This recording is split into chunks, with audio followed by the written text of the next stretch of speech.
It is man.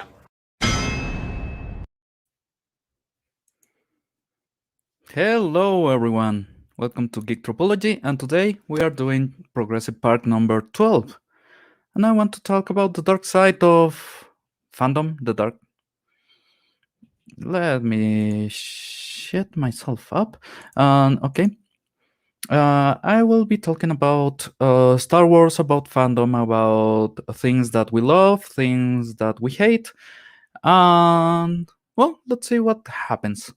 So I have invited a few friends. Let's see if they can come in.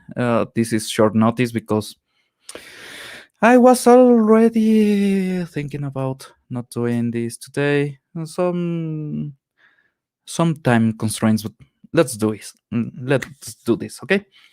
First of all, since I will be talking about Star Wars, well, let's say it clear. I have been watching the Bad Batch. It's not really woke. It's not good either. Radicalized Ryan, welcome, my friend. Good to see you. Yeah, I want to talk about that. It's not woke. It's not good. It's not woke. Last episode was Full House. That's my that's my best description to what's going on. It's Full House on Star Wars. I don't know. They had this full emotive scene with the child that they have, and looks like having a child on the series will be the basic for Star Wars from now on. But yeah, she goes out of the boundaries of a safe place, and she gets into trouble immediately because, like, 2 steps after the fence, you will have an animal trying to kill you. If you have ever been in a situation where you have to be enclosed, that's not how it works. Especially, for happenstance, there's this tiger-like creature outside, and that can happen, maybe. Hey, that 70s rock fan, you have a link, man. If you want to come in, please do. Well, that has been happening a lot on series and everything. They don't know how to create drama. They don't know how to create danger, so they just miss completely, which is weird. You know, there are situations and there are situations. There are situations where you have to go full drama. There are situations where you cannot do any drama, and you have actually to show the people going to the strive, being serious, being collected, doing things right. Neither of those are happening right now on Star Wars, so I'm confused. The characters on the Bad Batch are not bad. You have Echo, you have Crossfire, you have Hunter. Hunter is great. The character itself is great. He's a Rambo like character. He has his issues, his moral issues, his everything, he's deserting. That will be great to explore. Also, now they have knowledge of the chip. That will be amazing. I'm sensing a lack of creativity here, to be honest. They are retreating. Well, basically, they are retreating everything they already have done. The Spunky Girl, the Badass Soldiers. You have Ahsoka. You have Sabine Wren. You have Kanan Jarrus. You have the Mandalorian. It's hey Manowar 665. Hola amigo. Good to see you here. And as Gary says, neighbor of the beast.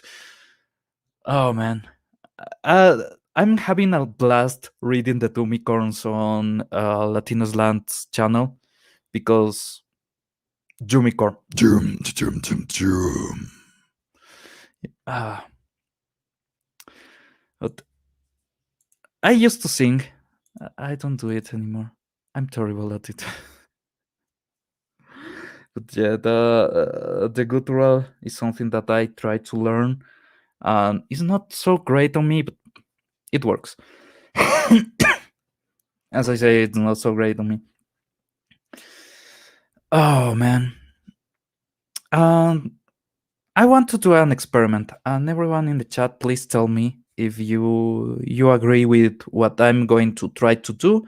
If you like what I'm trying to do, I will try to overwrite the sequel trilogy, leaving only The Force Awakens as a template. That one I will not change at all. It stays the same as it is.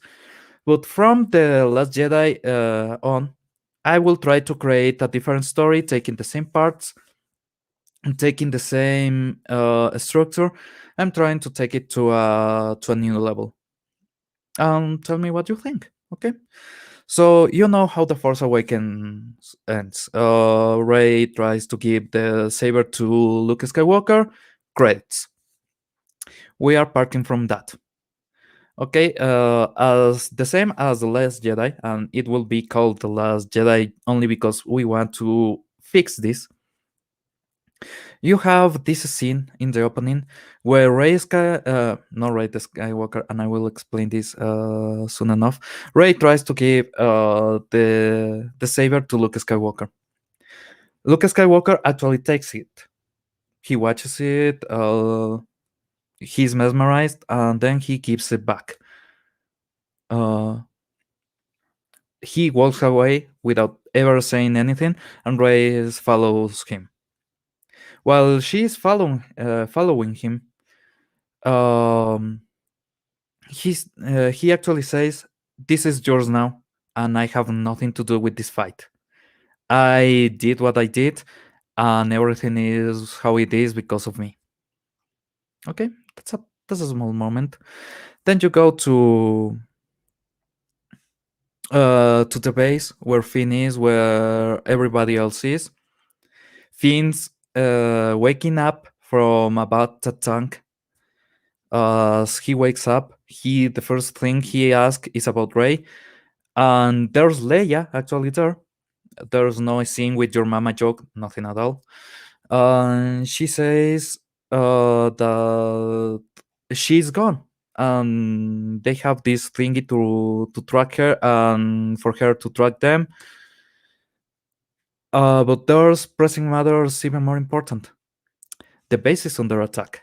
They have been found, and the last remaining, because the First Order was obliterated on the previous episode, they had the base with most of their personnel blown to pieces. So they are not in power, and I have that 70s rock fan. Man, Hello, Pablo. welcome here, man. Hey, my friend, how are you?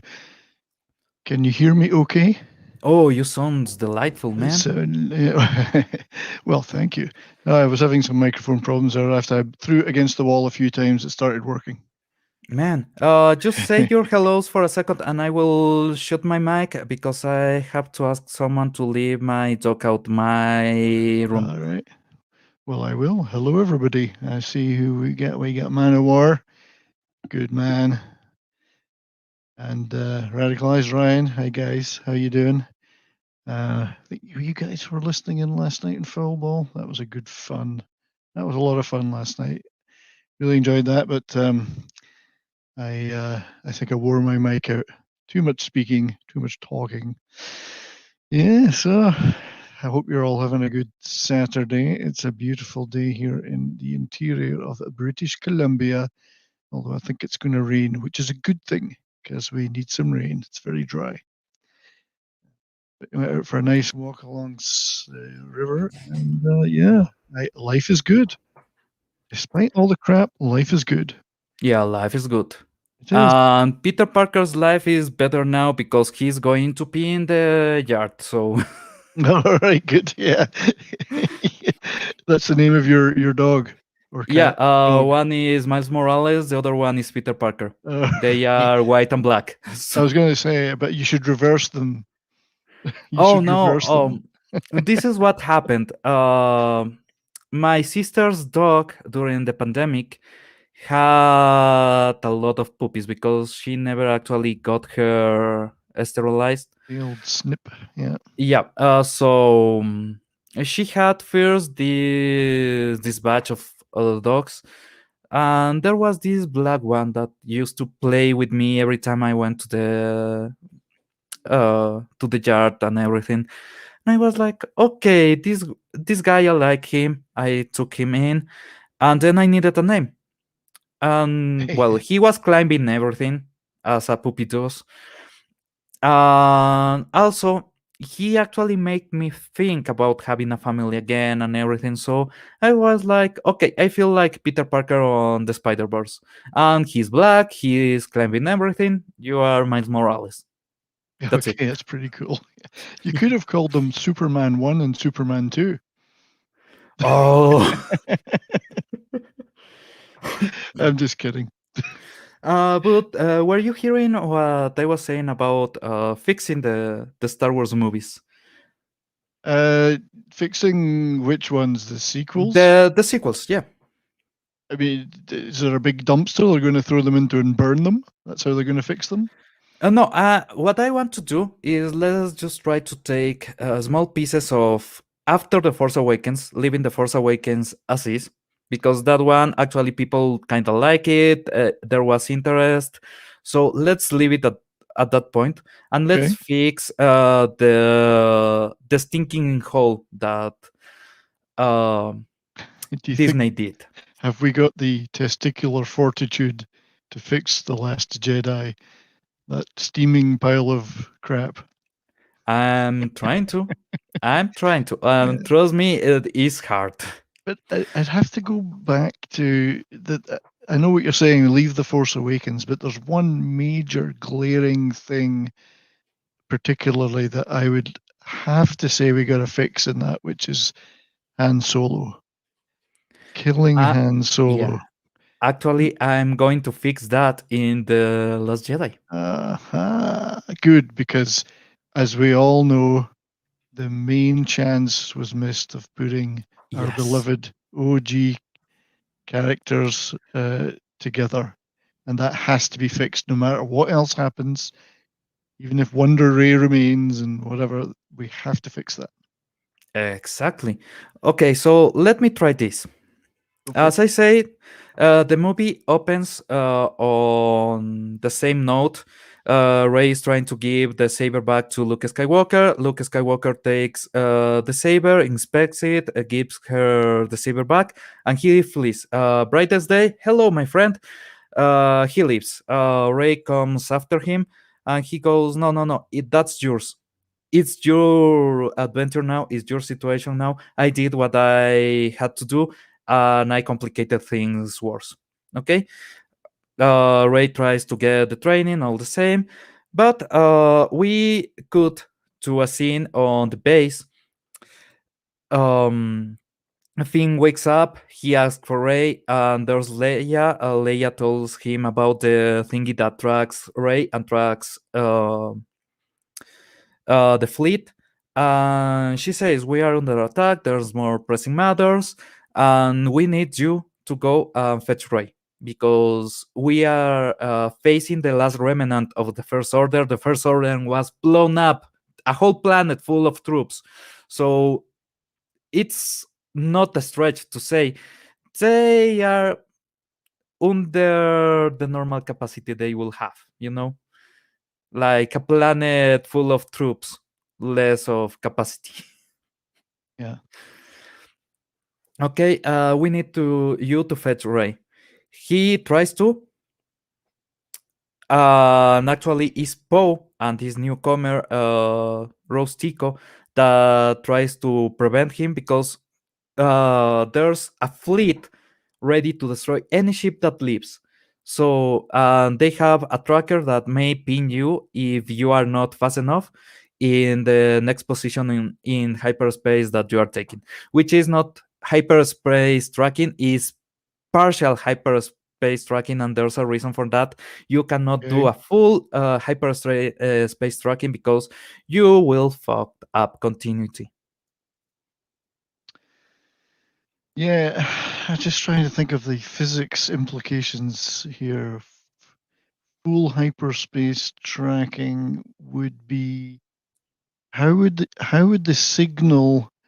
I hear what you're saying though, because you're not saying full hyperspace tracking. Yeah, Because there's no you way a basically signal could reach back to where the person doing the tracking is. exactly. But if the person is leaving, you can actually track a quantum position Right. and get the next instance, and that's how you get the position of the ship. You're saying So that they would be tracking based upon the speed and direction. no, they Uh, will be tracking a radiation signature okay. that is at that point that will replicate itself in another point of space. You have to have towers or anything to track what's going on around, Okay. and you can actually properly do tracking on hyperspace. Yeah. But it So, will so be about the resulting position of the ship, and if at that position it goes again in hyperspace, is lost forever. You okay, I cannot, get it. yeah. Right. So is a partial tracking, is not a full tracking. Okay. Yeah, that's good because there's consistency there. That's a logical, explainable consistency. It's not magic. We're not talking about Exactly. magic, Exactly. And force magic. no, the magic isn't the force, and the force can do a lot of shit. Uh, okay, Apparently. so yeah. Anyway, go ahead, sir. This happens, okay? It results that this is a thing, and they have actually to jump to another place away from Ray to try to dissuade the troops, and Finn and Rose will go in this mission. Yeah. You go back to Act 2, where Luke Skywalker is with Ray. Luke Skywalker actually is trying to convince Rey to go back to Leia. There's nothing else for you here, and she is pressing him, pressing him, pressing him. At one point, he just grows tired and touches her forehead with his finger, and she hears in her voice and see this vision. This is not a flashback. This is a vision. This is something that Star Wars cannot have a flashback, but a Mm, vision is quite normal. Okay, and she sees directly what happened with Ben Solo. It's quite different from what you have seen before. Okay, this is where I will deviate, but I will maintain some things quite So, kind of so interesting. just sorry, I don't mean to interrupt too much, but Yep. so Luke at this point is aware of what's happened to Han Solo, Yes, he and is. and he knows what Ben is up to and what he's doing. Yes, he is. He is fully aware. Okay. Yeah. He's fully aware. Okay, he touches Rey's forehead, and the vision goes first. Han Solo and Leia giving their son to Luke Skywalker.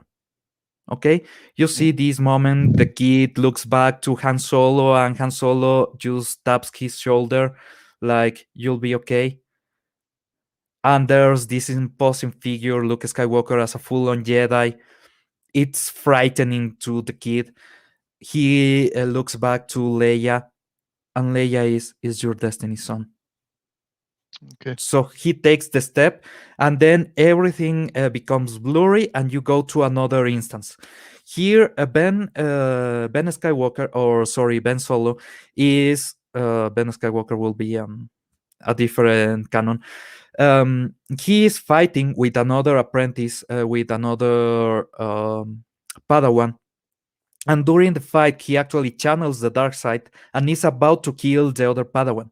So Luke Skywalker ignites his saber, stops the other saber, flips him over, and points to him. And at that moment, he starts speaking in the head of Rey. Um, I was ready to kill him, but I sensed good in him, and I knew I will not take him to the light. I will not take him to the dark. He was in his own path, and there's nothing I could do ever about it. But I had to do something, and I sensed the good on him. So I tried to reach one last time, and he only says Ben. And at that moment, Ben Solo collapses the temple. This is inside the temple instead on the outside. He collapses the temple, and when Luke Skywalker's come back to his senses, almost all the Padawans are dead, and five are missing.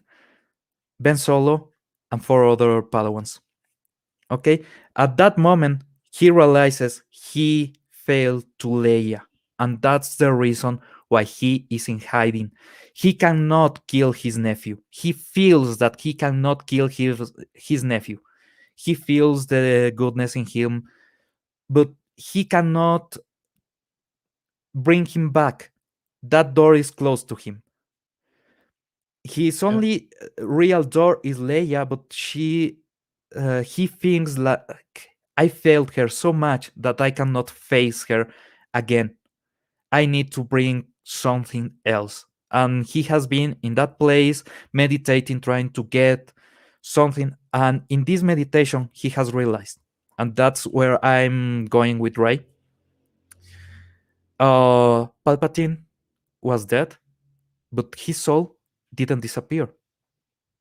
Pieces of his soul still exist, and the one that reached to Ben Solo was Snoke. Snoke is one of those pieces of the soul of Palpatine trying to come back to life. Mm. He is not alive, and as I said, I will keep some pieces of the sequel trilogy because I think they have potential. So So just on that point though, is yeah, Snoke then in? Is he? Did he physically exist, and Palpatine's fragment of Palpatine's soul has inhabited him, or is it a physical manifestation of that fragment? This he was is a spoken. physical manifestation, and Okay, we right. will go actually to the. He will be a failed, not clone, but a failed experiment, and we will go there. It's quite Okay, interesting I'm what I sorry, have I'm on mind. jumping ahead. No, man, I'm it's thinking good. ahead. It's good. It means that you are interested, Oh and God, yeah. that I is love it. what. I love reworking these things to see how it could have worked. Yes, and Because that's it could something have that worked. Disney never had. We were watching the movies without interest of what's going on later. Yeah, Okay. and in only slight defense of J.J. Abrams, at least if he had all three movies, he may well have had more continuity and a consistent story, whether we liked that story or not. Because the middle one was given to Ruin Johnson, Oh it just yes. he threw the baby and the bathwater out, and most of the bathroom with it. He threw everything out. Yes. And it didn't work. No, I'm trying to save at least the sink to see if it Yeah, can work. well, indeed, and you're doing well so far. Thank you very much. Okay.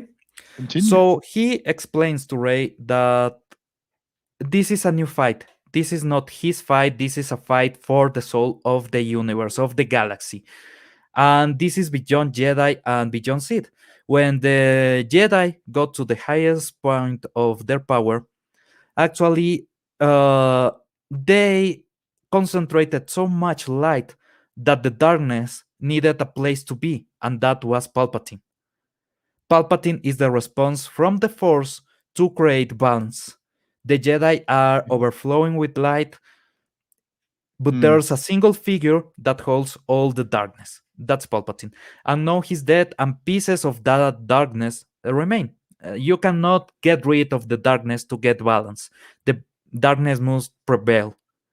Okay, light and darkness must exist at the same time for balance to be created. Sure, and that's a consistent message with the previous movies. Balance of the Force, Exactly. universe in balance. Yeah. So now that he is out of the balance, he actually holds a huge amount of dark side and light side on him. He cannot be in this fight. He is trying to become the Bendu. He's trying. I'm taking the Bendu from Rebels. Yep. That was this creature with both sides of the Force within him, and I'm taking that.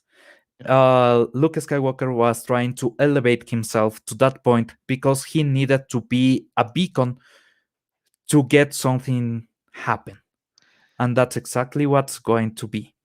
Sure. Okay. And that's also consistent with the what we previously believed from previous movies and books and canon, Yes. that the Jedi are not supermen. Luke alone cannot do everything. Yes. They don't have limitless powers. They can't just snap their fingers and fix an entire universe. Mhm. They can play a role. They can lead. They can inspire. They can do individual things and individual missions, and they have some influence, but they can't do everything. It's not a Yes. fight for one person. And Luke Skywalker was ready to see what we have here. Hello, sir. Tom, hello, sir. Hello. I need to get my Hello. headphones on. Hello. Hey, how Where you where doing, am bud? I? You are in Geek Tropology, and I'm trying to fix the sequel trilogy without losing all the points that they tried to make. Just fixing up. Oh, good Gertie. What did I walk into? You've entered Earth One in I the Yes. think I already I multiverse. think I already did this once before, like with Drunk 3PO, and I think Final Death Star was there, and trying to think of who else was there, but yeah, we rewrote Last Jedi and Rise of Skywalker already, but Nice. yeah. What Pablo's attempting to do right now. Yep. Uh But Tom, tell me, how did it go? What conclusion did you reach? It is salvageable, or will it always be J.J. Abrams? well, I don't think there's anything we can really do with it. I think the things that I would have changed, really the biggest beats would have been having Leia die in the scene where Oh the yeah. ship explodes, have Kylo blame himself for it, and the continued guilt kind of build inside of him. So while he's slowly making the trek back to the light side, Rey, who's been rejected by Luke, will actually be making more of a crawl towards the dark side, and then so by the end of the second film, you have Rey taking her side by taking up next to what's his ass that nobody cares about, Kylo Snoke. Ren? Oh, Snoke. Snoke? And then at the end of, and after getting his ass beat by Rey, because she went full dark side, you have a scene mimicking, or at least not mimicking, but similar to the scene where Anakin's reaching out to Obi-Wan for help at the end of episode 3, where this time it's only Kylo at the shore of the island reaching out to Luke for help one last time, saying, I fucked up. I killed my parents. I'm all alone. And now this girl's taking over the galaxy and we can't stop her. So then the third film is about them bringing her back to redemption from the dark side and everything. And I would have had her been the long lost daughter of Han and Leia. Like, she was born when, they shipped off Kylo to Jedi school, and they were afraid once he turned that he would try and turn her too. So they went and hit her and so on, kind of similar to the original trilogy in that sense. So, it's kind of very similar beats, but done in different ways, kind of Yes. mixing. Yeah. And to this point, I actually have already. This is the beginning of The Last Jedi, and we already know that there's pieces of the soul of Palpatine around, because you cannot destroy the dark, you cannot destroy the light. Both of them has to be around. So you cannot actually kill Palpatine. Palpatine was, and this is all canon. This is the EU. Palpatine was the concentration of all the darkness that represented the contrary to the Jedi's light. And the Jedi's were this huge army full of different people with immense amounts of concentration of the Force. So Palpatine was the mirror of that, and he held an enormous reach to the dark side. He was almost like the sun at that point. On the when Vader kills him, throwing him to the shaft, he was actually on the point where he was at the level of the sun. Uh, I don't know if you guys have seen Clone Wars. I've seen some of them. Okay, I've not been a big fan of the extended universe as such. okay. It's just so much stuff, you know. There's a character that was in the planet Mortis that actually it is where Anakin was supposed to end up. Anakin was supposed to go there and stay instead of the father Okay. that was the one between. He was the original Bendu before the Bendu Mm. on Rebels. He had the light side and the dark side, and he actually could stop a blade with his finger. He was quite amazing. But he was dying, so Anakin Skywalker was supposed to go there and stay taking care of the son and the daughter. The daughter represented the light side of the Force, and the son represented the dark side of the Force. And Anakin was supposed to be the god of the Force, in a sense. He was supposed to take the place of the father. So yeah, at one point of the trilogy, actually Palpatine was at the level of the sun that was the physical manifestation of the dark side of the Force in the EU. Okay. Radicalist Ryan says a Clone Wars series is good, definitely worth watching, and yes, it is. There's an instance where actually Yoda faces the dark side of the Force and his dark side, and that should be canon. That should be completely canon. That should be the way. Great couple of episodes. Yes, the Mortis episodes were amazing. Okay, so we are at the point where Luke Skywalker has told Rey Skywalker, not Rey Skywalker, sorry, Rey Palpatine, and we will find out that that's true on this version too, but in a different manner. She is part of the reincarnation of the Force, of the dark side of the Force. That's why she is so in tune, and that's why she is so strong, but actually she is the dark side of the Force. Luke actually feels that, and he's rejecting her. He is rejecting the same that he felt on Kylo. And in this version, instead of Kylo just being asleep, he was about to kill another Padawan. Luke Skywalker intervened. He sensed the good still in Kylo and stopped at the last moment and didn't kill him. That's why Kylo brings back the ceiling down, and he disappears with 4 other students. Okay, so we have actually the Knights of Ren that were a waste of time. There's so many things wasted on there. Yeah, and I think it's rather than reworking individual script decisions, I'm more interested, and not that I don't like other people doing it like you're doing. I mean, I just don't have the focus for that. But it's the major themes and the behavior of the characters which definitely needed to be fixed. I mean, they weren't working. I mean, Han Solo, Leia, Luke, they're all doing things that we wouldn't expect them to do. They're doing certain things that would contradict what their real character is. Yes. It's those kind of things that really annoy me. It just didn't.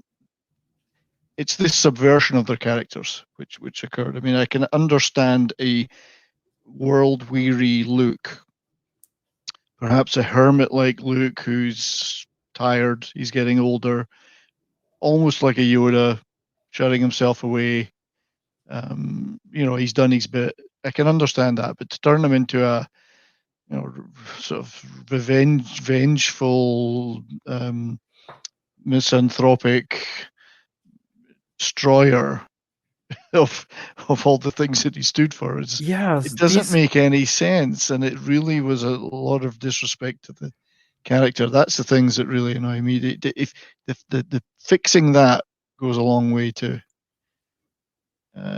fix it, would have fixed the whole thing. But yeah, I mean, Luke was never. I just can't see Luke doing some of the things he did in The Last Jedi.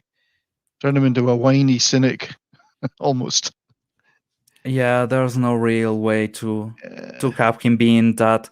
And if he's trying to avoid destroying things even more, if he has a reason, you can have him on exile. The reasoning for Yoda and for Obi-Wan was Obi-Wan had to take care of Luke, and Yoda was actually seeking a way to stop the Emperor and preparing to train either Leia, that was his chosen one, or Luke Skywalker. That was the reality of why Yoda went to hiding, and that's old canon and that's current canon. So it Mm. works in both instances. Uh, Yeah, Tom, and I think it's the missed opportunities we all regret. They yeah, missed so many opportunities there to put the original cast together. Now that Carrie Fisher's gone, it's exceedingly difficult for them to recover from that, even if they had the desire in Disney, which obviously they don't. So, yeah. hey, Oh, TC, that good to see you. TC, hey, yeah, TC's got it. That's what I was inexpertly trying to say. He'd done his piece.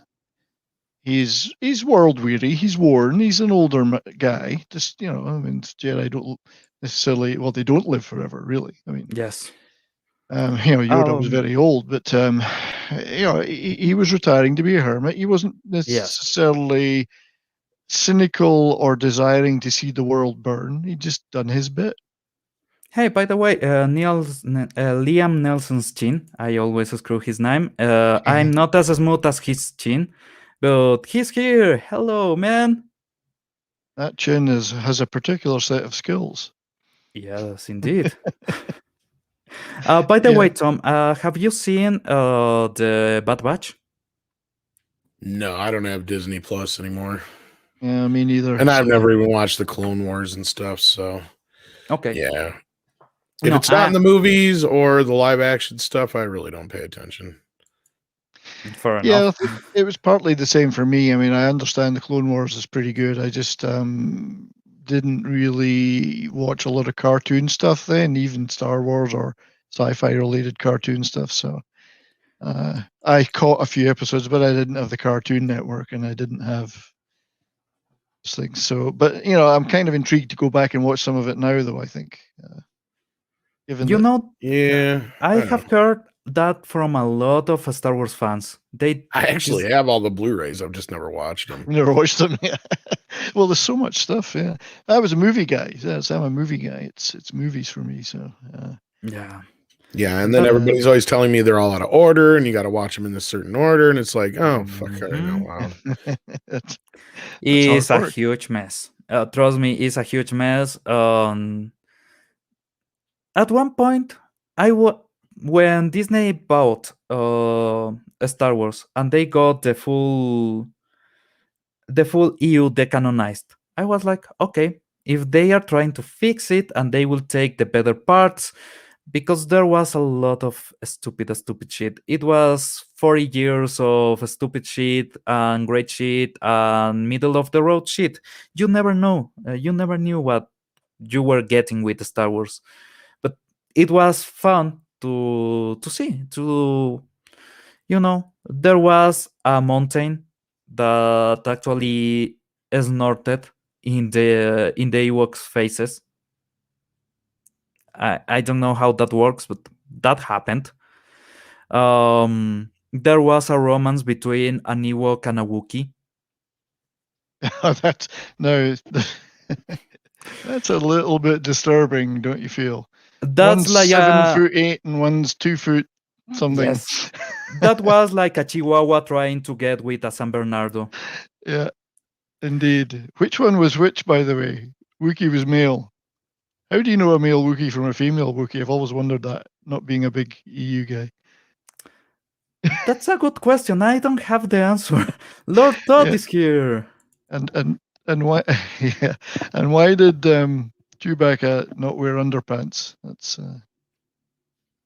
By the way, thank you very much, Sir, for ringing that bell. And man, what I feel sorry is that it wasn't canon anymore, and people that will actually enjoy I know there's a lot of new guys from that got here in the sequels that they will have love Riven, they will have love Dark Bane, they will have love the old extended universe. Even if you go to what happened after the Return of the Jedi, you have Mara Jade, you have Ben Skywalker.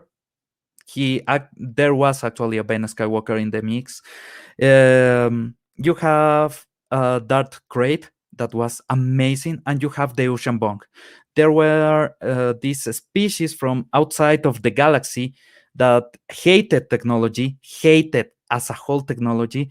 Their ships were organic whales that they will use to get from a galaxy to another. And Yeah, I've actually read a couple of books, the not Star Wars books, which I did read many of those, but way back in the day, where there have been organic spaceships mentioned. I must dig into my yes, library because I'm more of a sci-fi novel man, but that's a theme that's occurred in several stories. And in fact, I think even the Cylons in Battlestar Galactica had by the way, had an Tom, organic component to their ships, a big one. Yeah. Liam Nelson's Chin says Tom is a machine. Friday night nights, then Doomcock, Friday night stream, then Robert Mayer Burnett's Midnight Metal, and there is no stopping that man. Yeah, I'm dead and I don't even know it yet. I think you just dropped in here for a snooze, Tom, which is fine. Pretty That's okay. much. Like, yeah, no, I didn't even know what I was dropping into, but no, I'm glad to say hi to you guys and stuff like that. So No, Yeah, I sent invitations at random because I didn't know if anyone will show up. well, we're all clearly got nothing else to do in the Saturday afternoon. well, there's things I should be doing, but I'm avoiding it. I was working on because I'm trying to get to grips with Streamlabs OBS. So I've been working on scenes, so intro scenes and countdown cards, and all the stuff you can switch in and out of that. So you've got your webcam with a background, or you've got your Yes. webcam and your screen sharing and all that. It's all new to me, so I've been working on those. That was quite fascinating stuff, but I needed a break. Plus, editing Tom, videos just takes forever. Liam Nelson's Chin is a fan of yours, and I'm just wondering if Liam Nelson's hair, Liam Nelson's cheeks are into you too. That will be interesting to know. Yeah, where's the rest of his face? Is it scattered around the universe? Well, I've heard his, you know what, down there is the most impressive part. But when he drinks, he can't hold his bladder. So that was his broadsword. His blood sword or broadsword? Broadsword. They both work. He played Rob Roy, so he had a broadsword. Oh, Yeah, I've never heard it called a blood sword before, but I think from now on I'm going to. It actually could be a blood. Yeah, That's what I'm saying. It works, right? It's very appropriate. It's appropriate. Okay, there's a legend about the sword. blood sword. That's right. Exactly. There's Full fury of my blood sword. The full thing. in Japan. There's this legend of a sword made out of the blood of a priest, of a Shinto priest, that could actually could anything, but it was made out of the blood. Interesting. All So- right. Yeah, that will be a blood sword. So maybe. Yeah, Is it I'm like sure. a Hattori Hanzo sword where it would even cut God if it met him in battle? Might not cut, but it would penetrate. Yeah.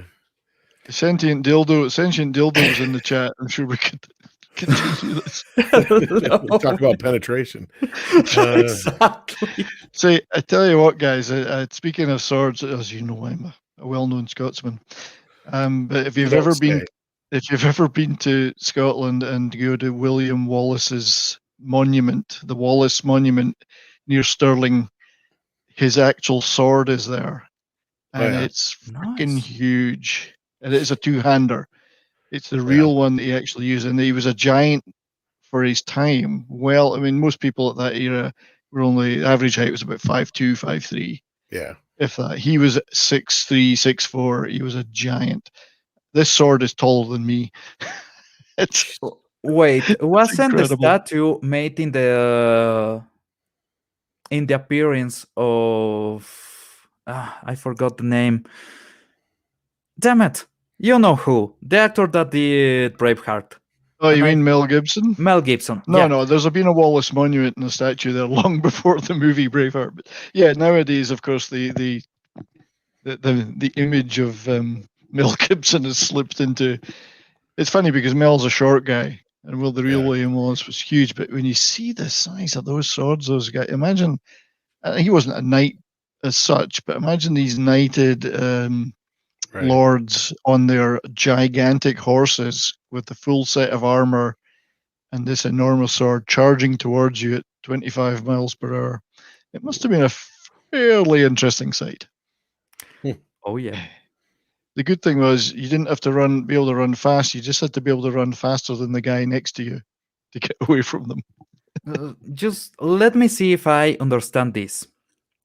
The original William Wallace was the one that would have screamed freedom, and the William Yeah. Wallace in the movie should have been screaming high heels. He just lifts. Yeah. But actually, so I meant to get that. I might get the Braveheart 25th anniversary steelbook, which looks quite appealing. That's out. That's just come out. Nice. So yeah, I'm getting back into the old physical media after years of digital. Oh yeah. Starting to buy a few more Blu-rays again. I don't have 4K though. I mean, I'm reluctant to get rid of my lovely Samsung TV here because it's 65-inch. It's only a 1080p, but I mean, you 4K lovers, if either of you, I think you might have a 4K, Tom. You're into that. Yeah. Is there really a difference? Can you see the difference? Let me put it to you like this. If you're somebody who is a huge like classic film fan, you will benefit from it more because classic films, when they were shot on much higher grade film stock, look superb in 4K. That's what really shines. But if you're somebody who does a lot of more casual viewing, yeah, it's not going to be something you're really going to want to get into all that much, or unless you already have like a situation where, oh, I got an Xbox, one of the newer Xboxes that plays it, and you find a 4K TV for cheap. Sure, why not? Kind of thing, but like, unless you're a real film fanatic, you're not going to notice the major jump between 1080p and 4K. And like I said, unless it's an older film, you might like, oh, wow, like a big difference. But even some films, you're thinking of like a Ben-Hur or something in a CinemaScope. Yeah, exactly. Like the 10 Commandments is a gorgeous film in 4K. Of course, great. Lawrence of Arabia looks amazing. Some of the better examples. But then again, you get movies like recently when they did Grease, and Terminator 2, they smudged them up so bad to get rid of the grain. They look horrid. So I mean, you'll run into that sometimes too. It's kind of a give and take. They've gotten better at the process. Okay. But no, I don't think there's enough titles yet to really justify somebody who's more of a casual viewer to really take the deep dive. Yeah, I mean, I watch a lot of movies, but I don't think I would significantly benefit from it, in my opinion. No, in most cases, as long as the Blu-ray itself is mastered from a good 4K master, a regular standard 1080p Blu-ray looks just fine. I mean, it gains a lot of clarity from a really good 4K source. Sure. And I think there's a point that the human eye would no longer be able to detect the difference anyway, I believe. Again, yeah, it all depends on the size of your TV, how far you're sitting away from it.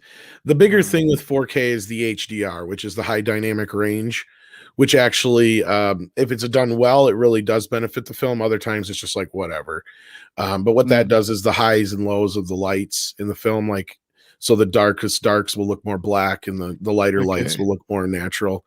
And that does help emphasize, especially older films, when there's a lot more grain there to differentiate between Yeah. the lights and the darks. Because you get to newer films and there is no grain anymore now that they've gone Yes. digital.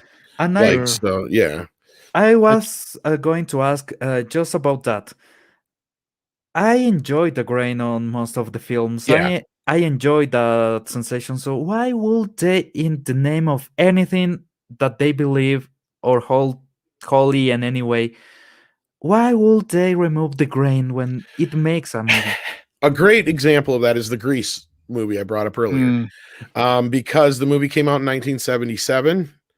It is a very grainy film stock, and young girls and teenage girls are generally the ones who gravitate towards movies like that. So the last thing they want to do is look at it and go, "This movie looks all old like." So they scrub the hell out of it with DNR, and it makes it look like a newer film filmed in digital. Yeah. But what that does then is just take out so much of the actual information that's there. It blurs things in the background that it shouldn't.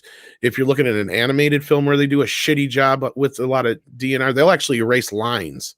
Like there's some examples of Disney movies where lines have been erased by really poor shit jobs done with DNR. And that's not fixing anything. That's taking actual information out of the movie. Exactly. And I'm one of those. I'd rather have all the grain and the little pops and hairs if I have to see the most clarity than clean it up completely to make it look like it was filmed yesterday. To me, that's not as important. Yeah, I agree with you. I'm all for correcting errors which may have been introduced in the original prints for some reason, but not removing what is in effect the atmosphere of the movie. Exactly. And a great one is Jaws, because that movie was just damaged to shit. But they both fixed a lot of the damage that was there from the original negative, but they didn't take anything away from the actual filmic look of the movie itself. I know, and it has a very specific look, and you could certainly never call it slick and digital. It's not a slick digital look. Same with Grease. Grease has to have a certain atmosphere to it. It's okay. It's made in the 70s, but it's set in the 50s. Yeah, they really ripped out the Technicolor look of it. Yeah, that they were trying to emulate, kind of like exactly what you're talking about, that 70s rock fan, and it really does hurt the overall like presentation, in my opinion. Yeah, I'm guessing Liam Nelson's chin question is actually a bit on that vein. Do you remember that Ultimate Hunter Edition Blu-ray of Predator? They did so much smoothing of the picture that everyone looked like Yes, I've seen that in a number of movies.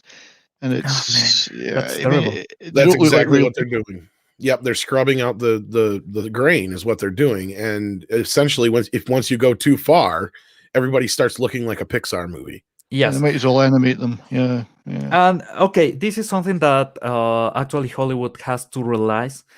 There's a reason why people love lo-fi music.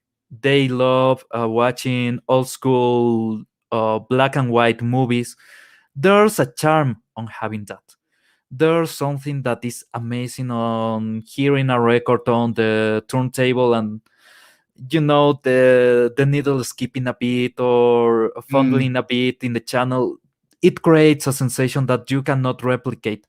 And when you get that, when you see that, and when you see the grain in the movie, it somehow it makes it even more special, even more grandiose. So and sorry, Tom, go ahead. No, go ahead. I was going to say, somebody said to me the other day, they used the term vinyl hiss, and that's exactly what it's like. You put the needle on the record, and there's immediately and it doesn't detract from it. It's part of the atmosphere of that sound. They're, as Pablo's saying, they're taking that out of the visual part of the movie. It's the same thing. It's that this is part of that experience, and they're removing it. Yeah, and they're going to make everything look the same eventually. That's the problem. Yeah, and well, in a way, it is, because like, and it's funny that they're not even thinking of it in a sense that, grain is just like pixels. They may not be the same shape. They may not be the same size, but I think that's where we've finally gotten to a point with 4K, 6K, and 8K scanning, where they've realized that's the key, is that to get every bit of information, they've got to get all that grain, all that information, basically, because that's all it is like little colored pixels, but they're just not a specific circle, like a pixel would be, basically, or Yeah. square. Yeah, You know. I was just going to ask about that because there's a project. A guy has a YouTube channel actually, and he has shown bits and pieces of what he's doing. He did an algorithm to read every still frame of a movie, of a old movie, and you'll get a full pixel by pixel restoration using different prints to create the most perfect version of that movie. And his project, he was trying to sell this to Lucas film because he did a 4K full restoration of Star Wars, or as people call it, Episode 4, and it looked amazing. Yeah, there's some good algorithms out there. I've seen some that are better than others. Again, I'm one of those that's a purist. Like, if you have access to the original film, as close to the original negative, there's Yes. no reason for you not to be scanning it. Yes. Now, if you have a situation like, for instance, the Masters of the Universe series from Filmation, where when Hallmark bought it out, they, for some dumb reason, scanned them all in PAL at below 480p and then tossed the film. So they have no way of going back now Oh dear. and getting that film back. In fact, I think even the movie they did, unless they can find a print of it somewhere, even that's probably lost in any higher quality. So yeah, like that's stuck forever in that format. Now, animation is something that's a lot easier to upgrade to HD because there's not the same amount of detail that's in live action. Now, I know they've been talking about doing this to Deep Space Nine and Voyager using that algorithm that you're talking about, Pablo.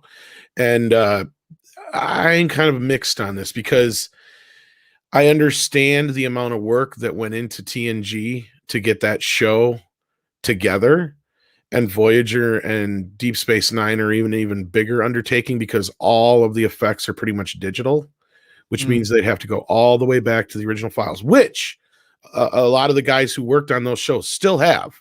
They still have them, and they just have to be upgraded to 4K, which therein lies the problem, or at least 2K, 1080p, one or the other, to be broadcast quality, and that's going to take money, time, and a lot of work and effort. And then you have the other side of it, which is scanning all the film elements in, which if you've ever heard Robert Meyer Burnett talk about what they had to go through to put together TNG, up to the last minute, they were still looking for specific shots. Like they were missing shots, and they ended up finding one. They actually found the negative mixed in with an episode that had a bunch of flashback episodes, which was just like, my God, how the fuck did that happen, kind of thing. Pardon my language, but it's like, that is like, the oversight on that is like, that is dumb. Which means they actually cut the original negative to get that footage out of it. Oh my God. If we weren't in a digital age right now, that would be a nightmare to put back together. Oh yeah. By the way, hello, Bokaru Baisu. How are you doing, man? You've raised another interesting point, and then Pablo, you referenced Star Wars, some remastering of the original Star Wars Episode 4. Do we movies like the original trilogy? Lucas went back later and added some extra upgraded effects scenes in, and so on. That's happening a lot now in remasterings of older movies. They're saying, well, let's fix that effect. Let's add let's put it crudely. Let's add a new spaceship in here where there wasn't one before. Yes. I'm not a big fan of that, I have to say. This is a tragedy to even say it, but you will never get the original Star Wars as it was intended on the Masters, because you know what? The negative dissolved. That's what Lucas tells you. And that's kind of true. But when they did that, they struck a new negative. There are versions of the original movies out there. Lucas just will not release them. Now, I guess he did finally give an original version of A New Hope to the Library of Congress, because he kept trying to send them a special edition and they wouldn't take it. No. Okay. It annoys me. I like them as they were. I don't want to go back and look at, for instance, an episode of Deep Space Nine and find that they've added new effects in, because that wasn't the way it was originally intended. Now, it might be because I'm old-fashioned. Maybe a new viewer who'd never seen it before would appreciate that. Yeah, But I I mean wouldn't. it's a fine line. Like I don't mind what they did with Star Trek, but a lot of that was subtle. Like Subtle, yeah. the original series, they went back and they redid some of the effects or most of all the effects. And you can get both versions. That's the other thing, is they allow Yeah. both versions on Blu-ray to where you can swap back and forth between which one you want. And then what they did do to the new effects aren't like special edition effects like they did for Star Wars, to where they're just Yeah. annoying and in your face. They're just That's either right. they're either just kind of just slightly better versions of what was there before, or if, like, say, I can't remember which specific episode, but there's one episode where the alien was just like a talking light bulb or some shit like that, and you could tell it was It's really Doctor Who level. yeah, it was really bad. So like they did add a little bit more to it in the enhanced version, but again, it wasn't like, it didn't take away from the original version. Now, Pablo, there is people who have gotten together and have been doing their own 4K scans Oh of yeah, I the have them. best versions of Star Wars out there. Yeah, I have 4K 77, I have 4K 83. They're still working on Empire Strikes Back, but I saw those, and that reminds me of listening to an old album on vinyl, like you guys were talking about before. Because when I put that on compared to the new Blu-rays that we got recently, it's like day and night. Like I'm watching that old 4K 77 scan, and yeah, sure, it's got some scratches and pops and all that kind of stuff here and there. But I feel like I'm watching the original film again. I don't feel like I'm watching some like yes altered version, which has been stuck with me for the last 30 years, and it's heartwarming. It elevates the movie to a point where now when I watch it on the 4K Blu-rays, even though they're George's preferred versions, they feel hollow, they feel sterile, they feel like they're just artificial, they don't feel like almost. yeah, very artificial. They don't feel like the same movies we used to watch. Yeah. There's another thing that you've talked about, Tom, in the past. I've heard you talking about, which is the frames per second. Yes, that bothers me. Yeah, it bothers me too. 30 frames per second, great. 60? No. I hate it. Okay, when it's unnatural. Yeah. There's a reason that things were filmed the way they were filmed, due to, the number of frames in an old style film. Yeah, everything was kind of sat down and figured out scientifically to a point.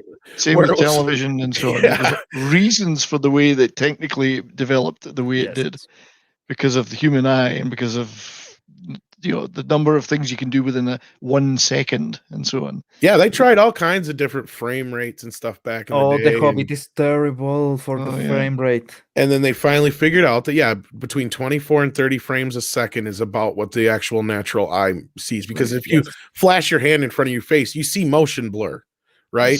If you do a 60 frames per second, there is going to be no motion blur. That looks unnatural to the human eye. Yeah, so there's something that automatically just kind of sets you off. You're like, wait, I'm not seeing something right.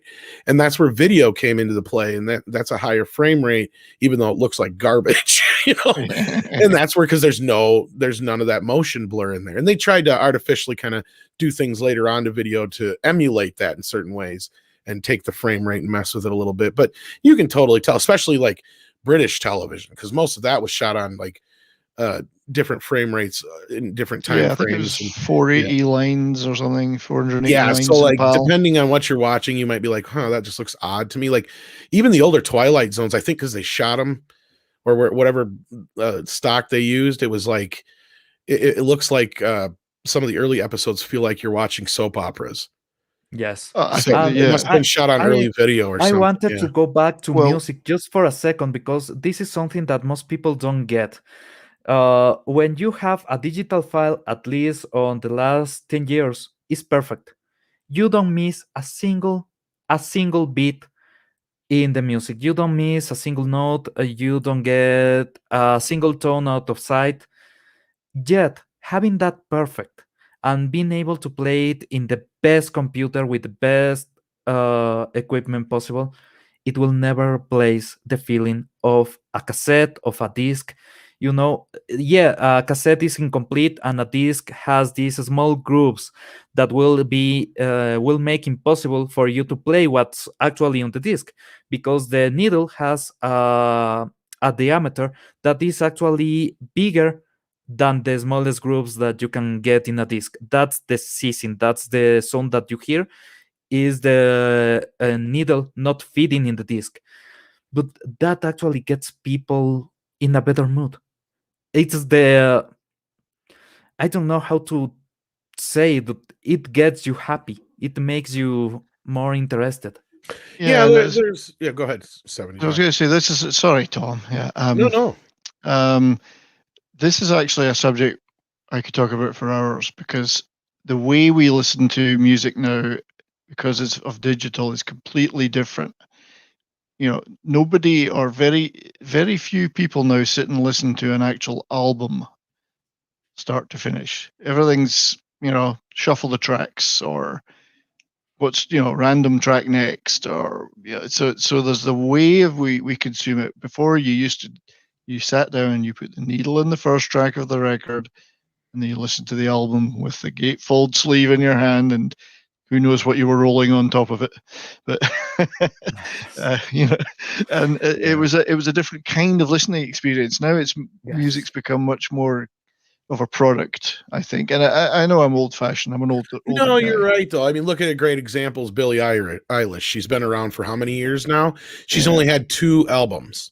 2 albums. Yeah. That's And it. let me tell you, her music sucks. Well, regardless of what you feel about her music, she's had a ton of songs out there, but that goes right to what that 70s rock band is talking about. They don't do albums anymore. They do singles. Yes. They throw them out there. Eventually they'll put together an album, but it's not the same as it used to be, like when Pink Floyd would put out The Wall, and you have to listen to The Wall from beginning to end. And I'm that way. It's like Cartman with Come Sail Away. I love that. It's like I can't just listen to one song from The Wall. I got to listen to the whole damn thing. It's just not going to work otherwise. It's just because it's not just you wouldn't listen to one part. It's like feeling like just listening to a little bit of a song or something. Like, no, wait. I got to start from the beginning and get to the end. And that's the way it used to be with album rock. And you're right. And as far as like listening to something on record or digital, look, I'm one of those where I am not against a really good digitally remastering of something that's an analog. But like in most cases, a CD is going to give you the best sound quality you're ever going to find. As long as the mastering was done well, I've got nothing against that. But you're right. As far as like the actual music itself, something needs to be said about the quality of the music. It's just there has not been decent music in 20, 30 years. And there's been some highlights, but even I'd like to talk to anybody who'd like to say, oh yeah, anything that Billie Eilish puts out now is nearly as good as even something that Collective Soul put out 30 years ago. Oh no, no effing way. And it has nothing to do with age. It has nothing to do with it just has everything to do with technical aspects and talent and what kids do nowadays compared to what anybody can put a song together now. I've proved that. Well, I was going to say there is one new young artist that's made a great record recently. Well, I'm working on a whole album, actually. That's the thing. And they did start as a concept for an album, not just one song, but that song just kind of happened to hop off. Sure. Can't wait, buddy. Can't wait. It's to me, it's about the way we consume that music. It's a product, and it's a product that's very much associated with visuals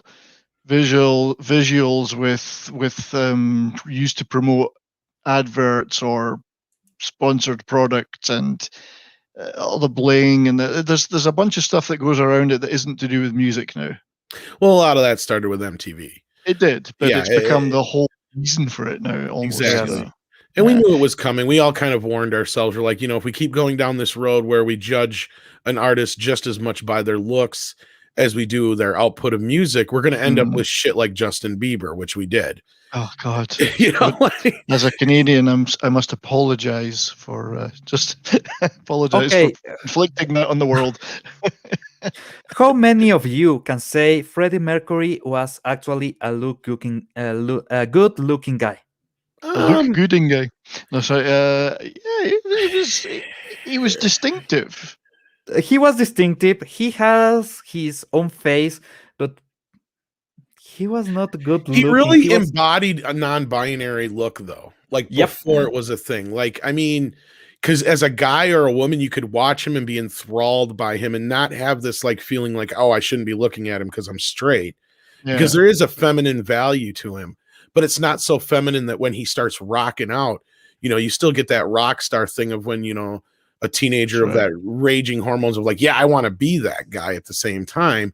And then on the other side, I can see the female women seeing that sensitive side to him, but also that overt sexual side to him, where when he would move, I mean, he moved like no man would, not just his Yeah. music, like not just Well- the way he would sing, but just the way he would dance on stage and stuff. Yeah. Well, when he had the mic stand, the long mic stand, and he would do that kind of prowl across the Exactly, yeah. stage, he was a great mover. He really was. And you couldn't, Yeah. I mean, everybody knew he was gay, but nobody cared. I was a heavy rock guy. We Look the didn't faces care. of these guys. There's a lot of airbrushing in there. I'll say that right now. There's a lot of airbrushing going on because they probably don't look that color normally. But none of them are what you will say handsome. Oh, I see what you mean. Yeah, well, Ronnie Wood particularly is like a face like a well-scalped arse, as we'd say in Scotland.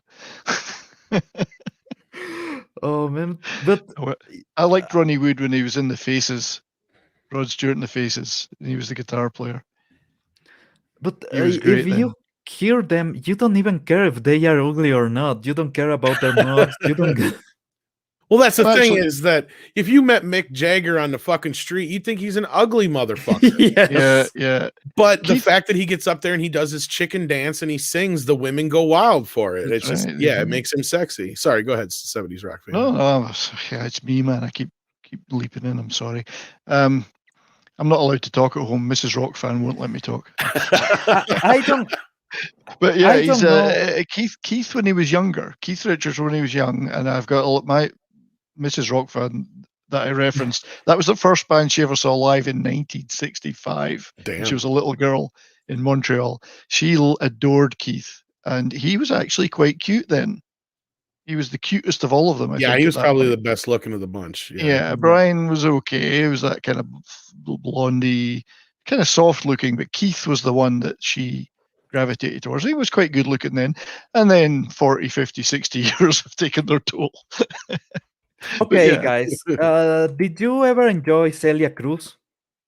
Celia Cruz. Celia Cruz, Penelope Cruz. Tumbalaca, tumbalaca, tumbamba. Oh, I know tumbalaca. that. Yes, I know that. Yeah. Okay. I I know will who you're show talking you her face, and that was she is Miami the Sound face. Machine or something, wasn't it? She is the face of Latin American music for years, for decades, actually. She was not the prettiest of the bunch, but her voice makes all the difference. You hear her just a second, and it's done. It's mind blowing. There's tones that normal people can get. Well, Eddie Murphy had a whole bit about this back in the day. It's like, Yeah. Yes. I got if we're sharing photos, can I share a photo with you? And it's not a singer. Sure. Hang on. sing. You don't even have to be good looking to sing and get pussy. Hang on. I'm gonna see if I can do this. Normally, even the drummer gets pussy. Only the bassman is. The drum. Oh, this is the one. So my wife and I, well, she's been watching these telenovas recently. I don't know why. It's just because we ran out of things to watch in English. This is from Falsa Identidad, False Identity on Netflix, Mexican telenova. That is Samad. What's her name? Samad. He's in Dejas.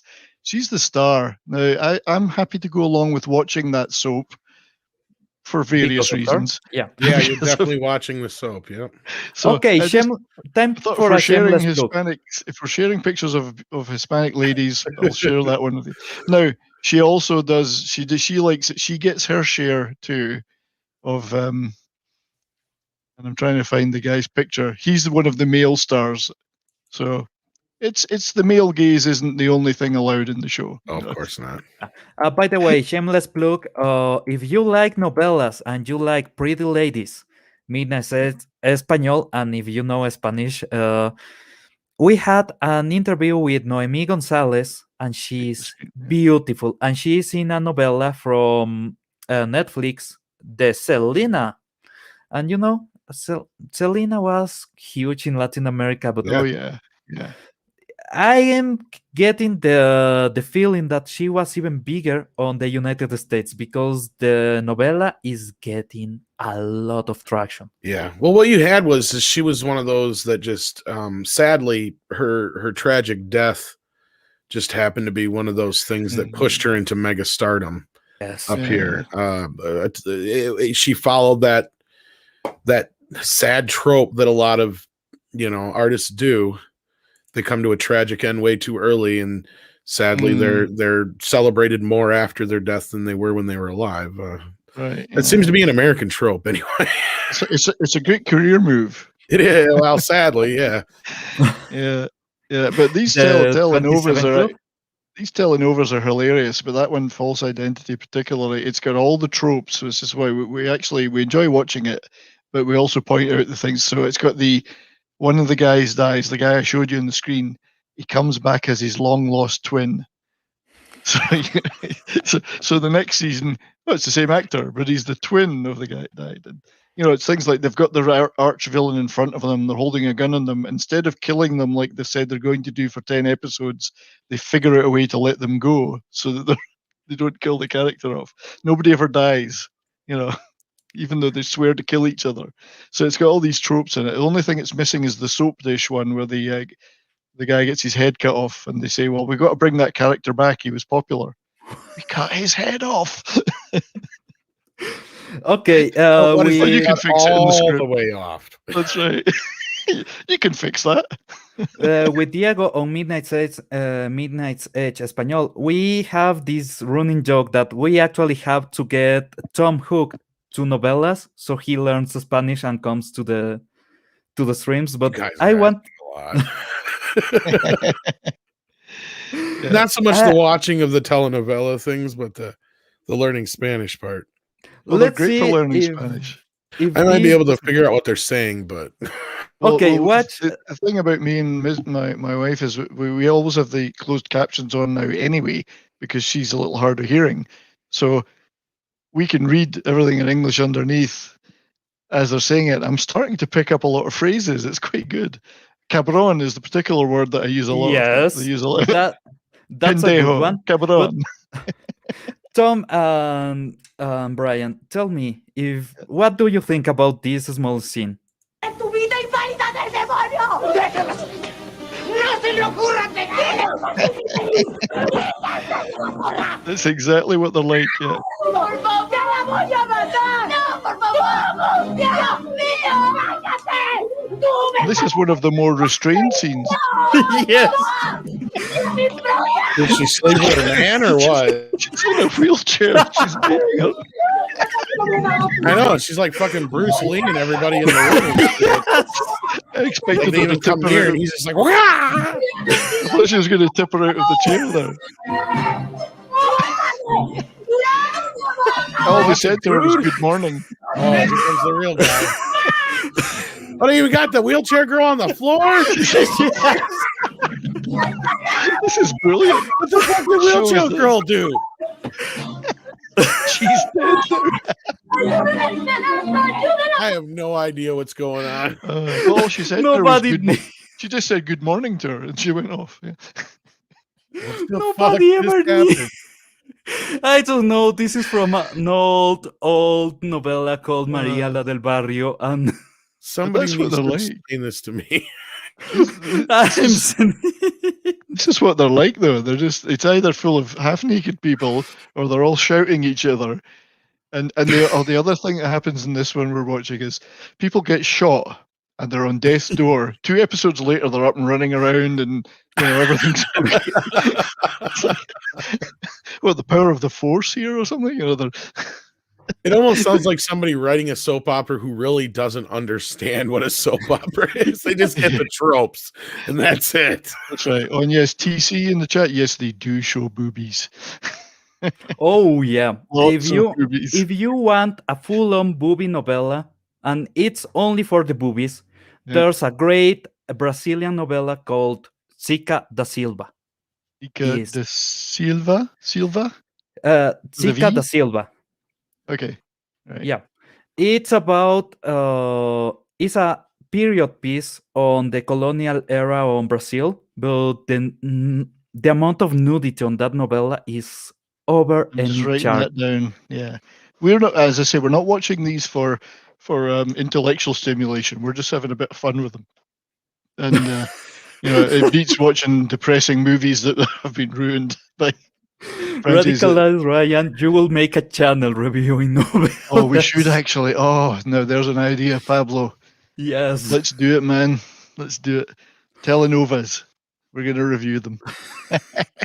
There's so much material. Oh man, But at least that they're not afraid to show hot girls and hot guys in the one that we're watching. no, not only they don't have issue getting the hot guy and the hot girl bashing each other in the head with some item. That's right. And the cat fights. The cat fights are great. The two girls, the rivals over the Yes. guy. They're always fighting. It's fun. And the plot holes, you could drive container trucks through them. By the way, hello Alexander. How are you doing, man? Yeah, it's nice to have a bit of fun instead of we get upset a lot about the crap they're doing to our favourite things. Yeah. They can't do anything to these soaps. They're bad enough as it is. Oh man, if you have not seen enough novellas, it will be kind of weird. But you get to a point where anything that happens, like there's this trope in every single novella when the girl is just about to get with the hot guy, she finds out that is his her brother or her nephew or Or something both. like that. Brother and Yeah. nephew. So there's so many tropes on novellas, and there are so many weird things. And somehow this has gone under the radar for every single group of SJWs. They don't touch novellas. They don't even care about novellas. No, they don't. And that's why we like watching this because there's a little bit of political correctness in it, but it's from a Mexican perspective. So it's more about women being mistreated by macho guys rather than race and gender swapping. There's none of that. There's no concerns of this nature. It's just pure on whatever. And when I compare it to the old soaps back when I was a kid in Britain, Coronation Street, for instance, the most exciting thing that would happen in that was someone would spill their drink in the pub. There was certainly no nudity, that's for sure. But those were so staid and boring and quiet compared to these telenovas. It's just a world of difference. Okay, this is a telenovela that was only for the good-looking side of the characters, but it's called Dos Mujeres, Un Camino. 2 women, 1 way. Oh, right. And it's all about these 2 girls that are after the same guy, and they actually kill people. They get people really fucked up. Isn't that a set from The Next Generation? No, I'm just kidding. Oh god, yeah. It's a novella. Yeah, this is what they're like, and they're always threatening to kill people, but they never go through with it Yes. because they'd be out of the show then. He looks familiar. He looks like somebody. Yeah, he was actually on some American productions. Yeah, he's And yes, familiar. he is Poncho. Oh yeah.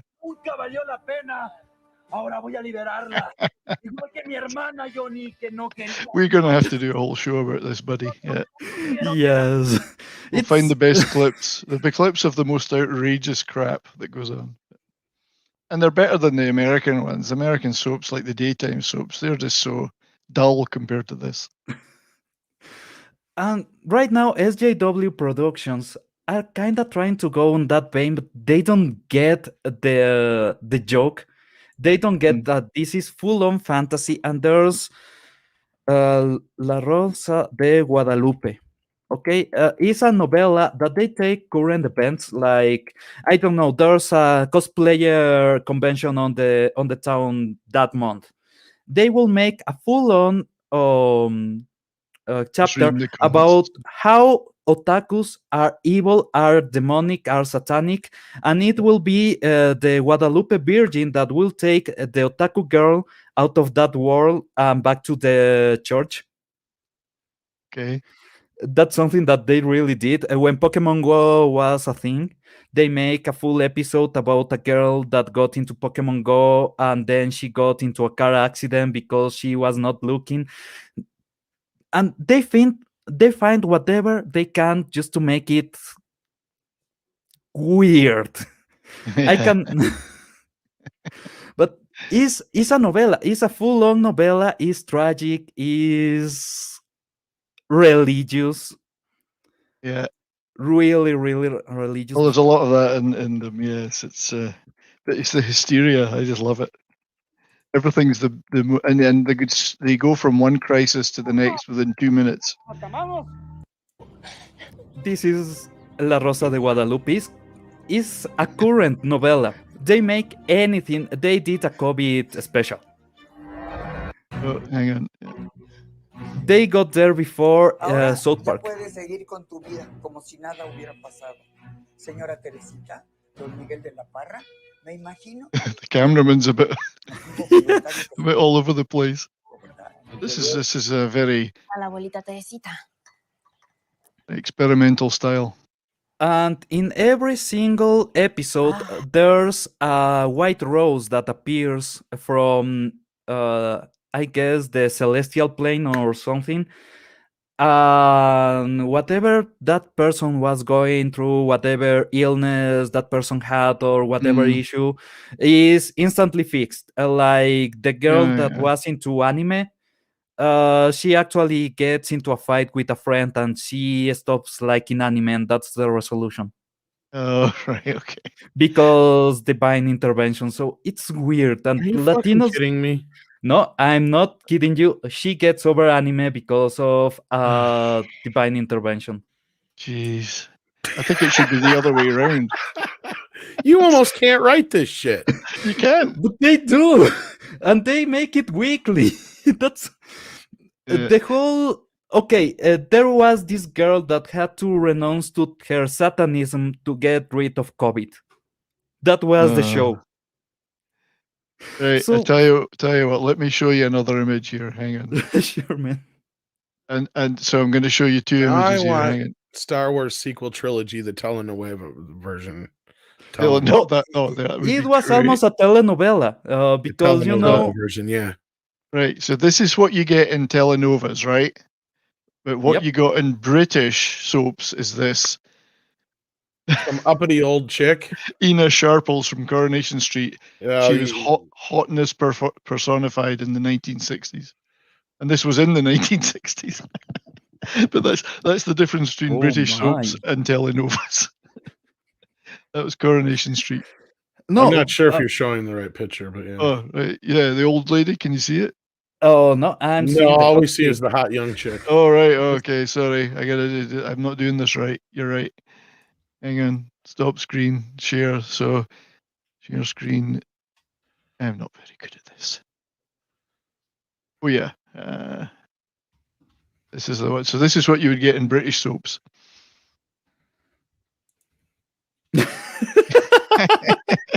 This is the hotness we were subjected to in Britain. Okay, I want to show hotness on the stream. So I'll stop sharing. Hang on. this is from La Rosa de Guadalupe. And yes, they have a full-on teenager pool party because La reasons. chamaca que traje para Well, enseñarse why not? en la recámara de visitas. Ve a checar que todo esté listo. ¿Cómo no, patrón? Vámonos. Salud. Yeah, this so this is always a pool party. But this guy that I showed the picture of earlier, he was like a narco. He was always in the hot tub with the girls. Chamac. So yeah, I don't know why. I get the impression that actually in the Star Wars sequel trilogy they tried to do a novella.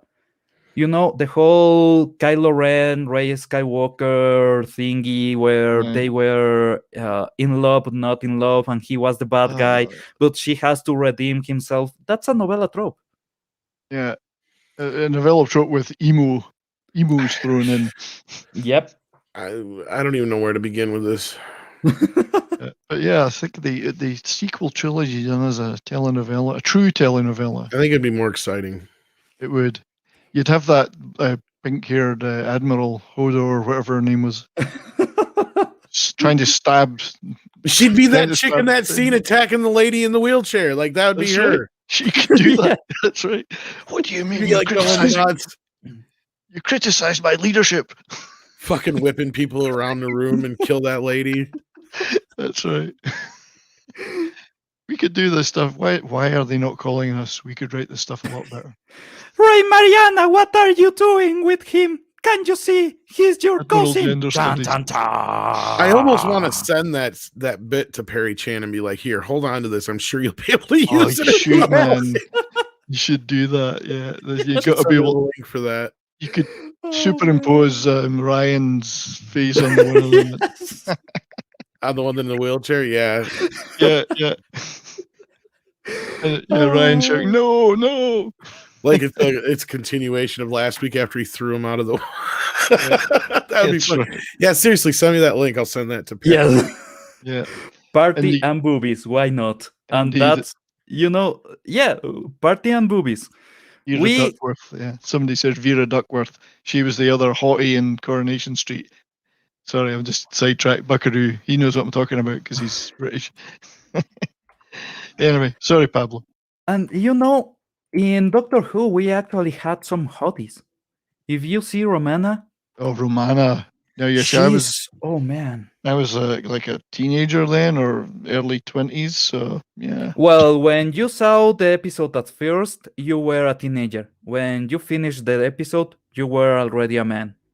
that's right. Romana, indeed. I quite liked Perry as well. Perry. Oh She had, no, quite- man! She had quite the figure on her.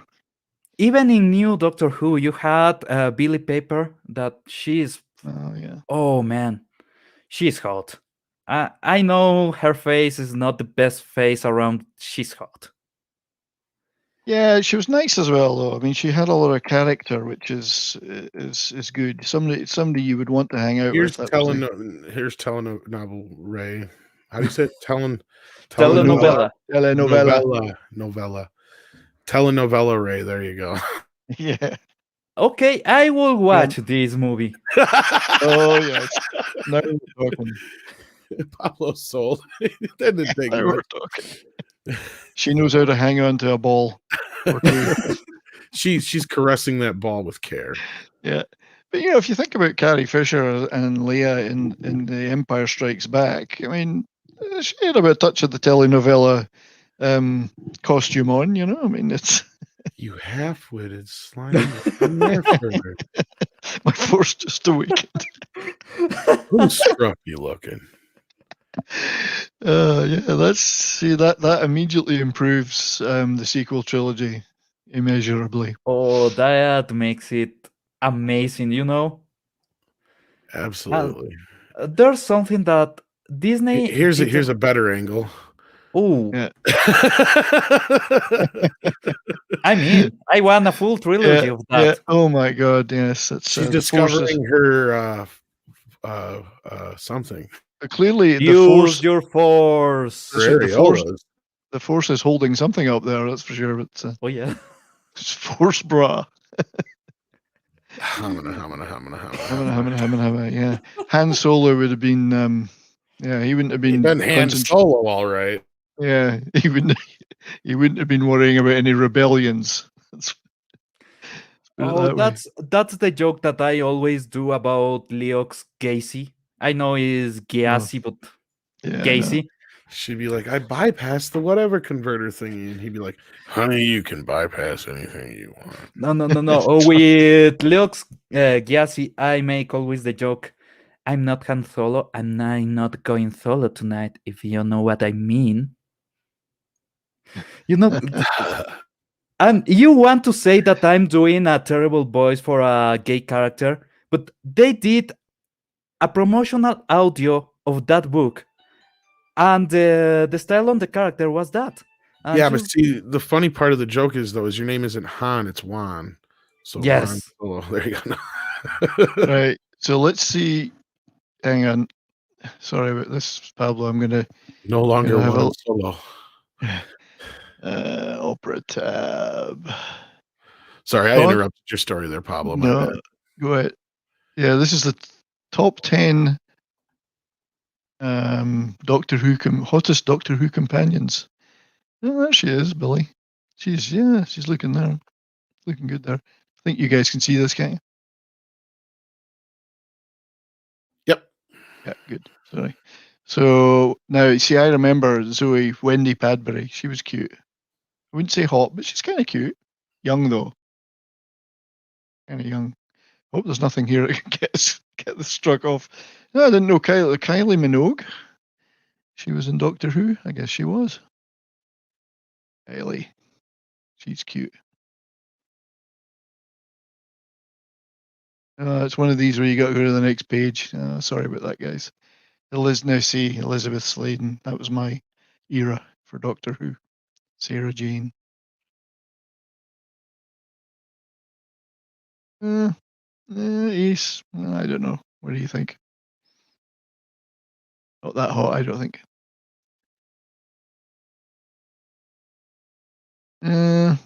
Martha's all right.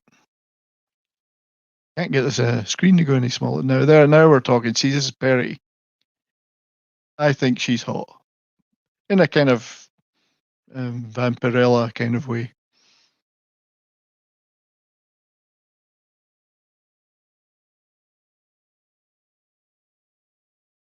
Yeah, there we go. Bit flat though. So you guys still there? I've turned you right off. No. Tegan. I'm just enjoying. Tegan. Oh my God, I remember. Now she was Colin Baker era, wasn't she? Tegan. I didn't really watch the show, so I Yeah, can tell you. and then Billy Piper. That's a good picture. She's cute there. Yeah. Who are they going to pick? Karen Gillan. Well, yeah. That I like. Yeah. Good ginger. Mm-hmm. Good ginger. We need to preserve our gingers. So there you go. There's. And then he went and yeeted himself. He closed the wrong thing. Am I here by myself? Did Pablo I think I'm here all by myself. So it's the Tom Show. How you guys doing? Doing pretty good. And I'm back. Now you're back.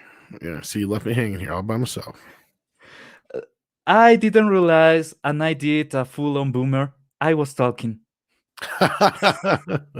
Welcome to YouTube. Yeah, no, Paulie have done this in the past 5 streams at the beginning of every single stream.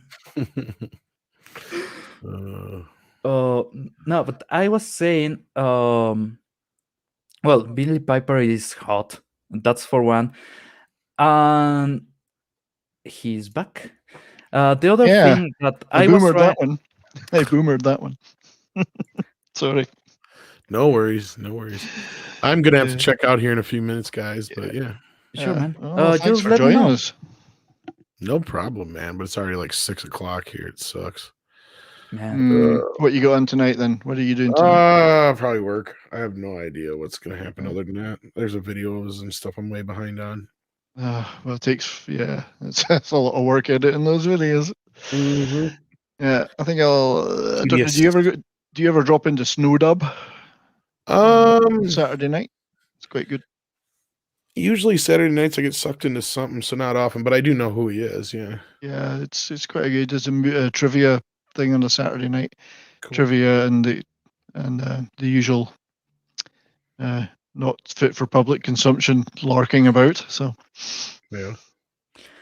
We need a network where we can actually talk about things not safe for work. But there's a lot, okay? There's if you knew how many issues there is right now in the adult film production side because of what's going on in the world, you will be surprised of the measures they have to take. And I mean really crazy measures that may end up hurting a man's balls. So I'm not joking. They are using alcohol to clean parts and everything, and they have. There's people that don't want to do this anymore. Let's just say that. Toxic masculinity, mate. Oh, yep. We're all toxic, but Toxic anyway, work environment. yeah. Well, just as well I'm not working right now. Then. I couldn't work. That's why I don't want to go back to corporate work, because I'm not going to put up with the crap that they're force feeding you now. Just can't do it. But yeah, well, this too may pass as well. We'll see. Yeah, man. We have to just endure, fight back, and endure. But yeah, I mean, even just throwing a picture of some half naked people up could get you struck off these days. You cannot say a lot of things, and it's crazy how much. I was talking about this before when I was muted. If you don't know my background, I used to work for blogs, and I actually was doing reviews for Motorola, for Nokia, for BlackBerry, and I'm talking about 2010, 2012. Something happened. Google decided that in the first result, they will actually show you an excerpt of the content.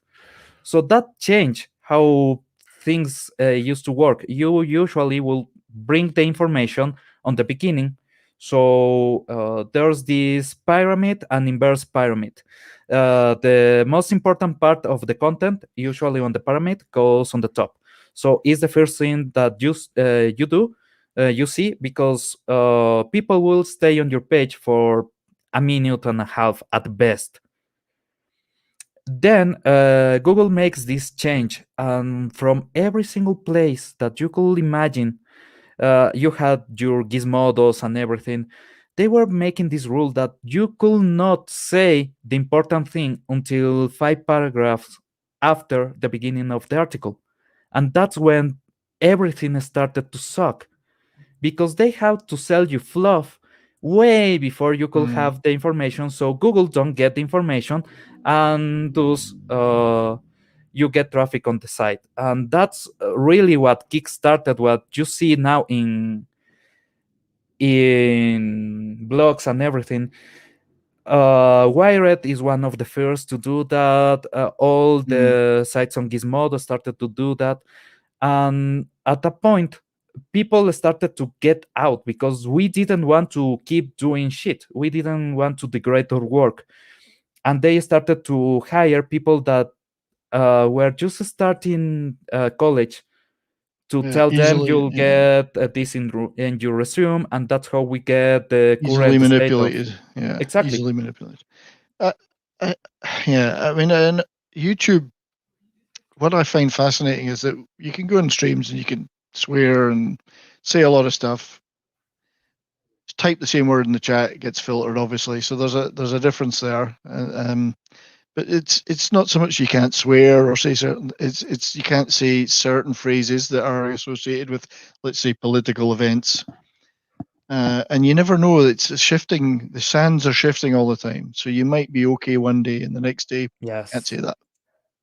You just there's no consistency, and it seems to be spiraling into getting worse and worse and worse and worse on that front. But yeah, you can go and swear all you like, talking away there. Just type an innocuous word in the chat, bang, and the whole thing's done. So it's weird. yes. And it's mad. It's completely mad, this situation, because YouTube was made by people saying stupid shit and making stupid shit. If you see, Right. the Disney had a lot to do with the apocalypse. They were the ones promoting the content that generated ElsaGate, because they paid for the content to be top priority for YouTube. Yeah. And YouTube Kids didn't have a filter properly in place. So everything that had to do with Disney properties, Marvel, Frozen, Mickey Mouse, and such, those were the top priority for the search engine. So every time you had someone watching YouTube Kids, you will get that engine without any kind of manipulation, with anything going, just showing what the giant was told to. And obviously, a bunch of guys on India noticed that, and they started to do the weird videos. And we got Elsa Gate. It was all Disney's fault, and no one talks about it. Yeah, Disney is certainly, it's becoming I don't know. I don't know if there's a word descriptive enough to describe their evil. I mean, they're beyond a wretched hive of scum and villainy. There's Yes. something brutally evil about that company. The devil Yeah. looks at them and goes, "God damn, dude. That's right. I wouldn't work there. Yeah, devil goes, I ain't working there. Those people I got are batshit. standards." Yeah. Yeah, those people are batshit crazy. Just look what they are doing to us. They are trying to frame us as everything they can. And you know how this began? PewDiePie left the creators network, Yes. leaving them with millions of dollars that they were faking in their accounts, because those millions of dollars were not theirs. They were Right. PewDiePie's, but they got a portion of that money. But YouTube paid them everything, and then they will give a portion to the biggest part to PewDiePie. Those numbers were inflated to hell and beyond.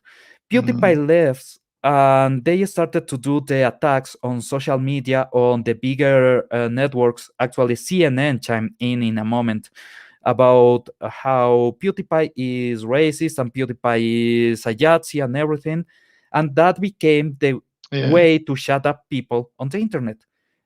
It started because of Disney. And yeah, they have become this incredible evil. I don't know what the word is. I can picture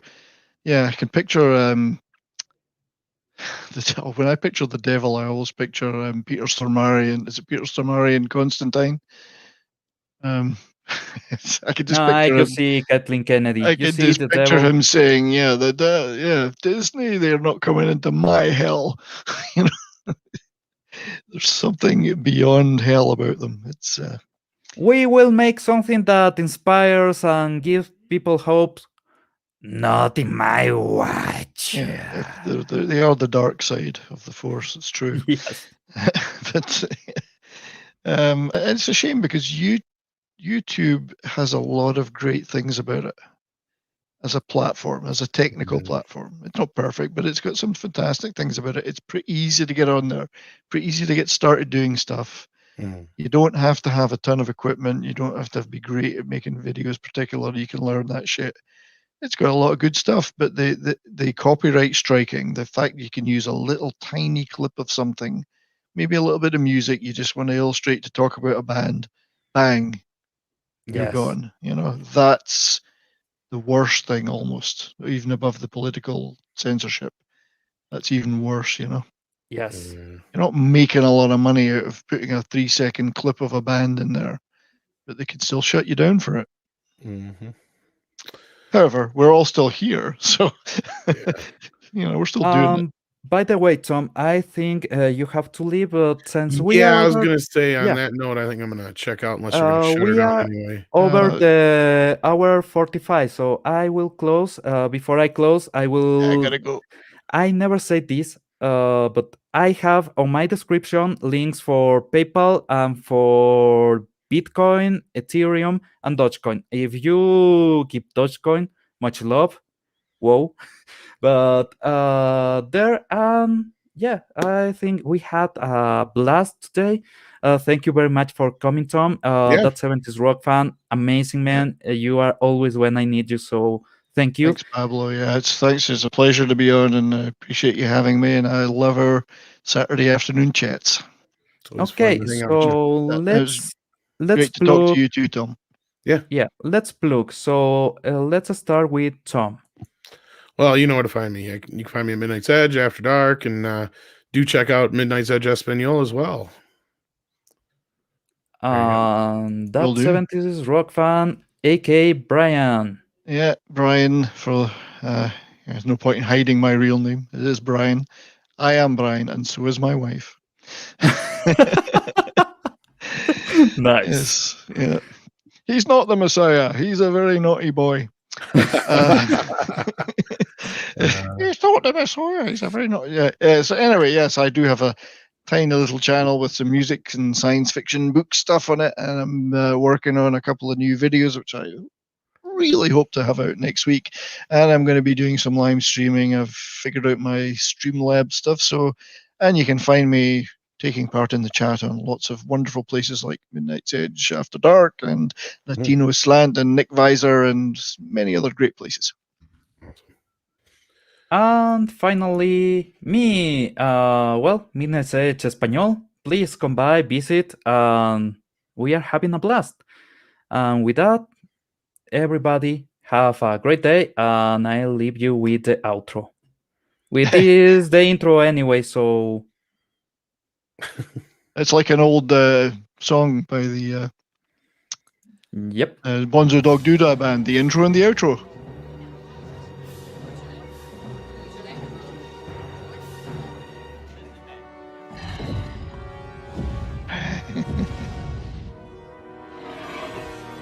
It is man